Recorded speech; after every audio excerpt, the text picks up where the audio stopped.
عارفين كده لما يبقى في اخر شويه في الغسول فتحطي فيهم شويه ميه؟ ده الغسول بتاعي من فاتيكا، كنت طبعا بستخدمه وعجبني جدا. بصوا حطيت كده هنا، دي اخر شويه في العلبه، تمام؟ فهو كده انا خدت اخر شويه. تستبدليه بزيت الجونسون عادي جدا، براحتك اللي انت عايزاه، تمام. تاني حاجه معايا هنا زيت الجونسون، تستخدميه بشامبو جونسون، سوري شامبو. هحط زيت جونسون اهو، حط منه شويه صغيرين، تمام. وطبعا لسه مخلصتش. هتحطي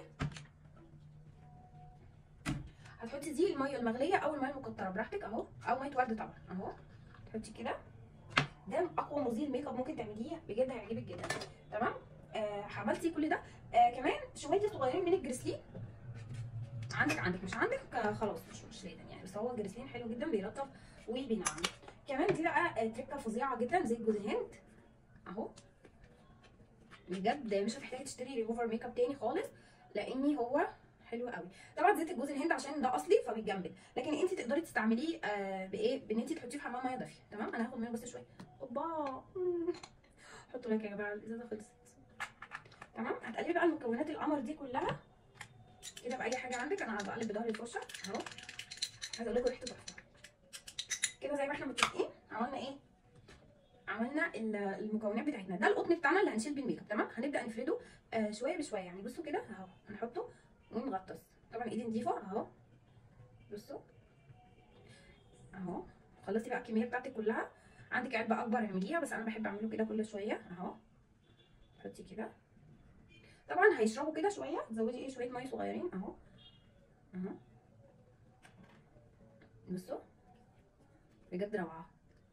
تعالوا بقى بينا نجرب الروج بتاعنا، نمسحه. خدوا بالكم ان هو ايه، المفروض يتفك واحده واحده بس عشان الوقت، تمام. اهو الوش طبعا ده ثابت، مش قادره اقول لكم ما بيطلعش اصلا. بصوا اهو، بس هو مش هيطلع يعني، مش هيطلع. فيلا بصوا اها، مش هيطلع.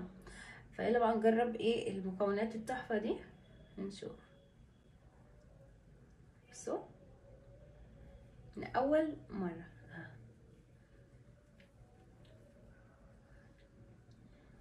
بصوا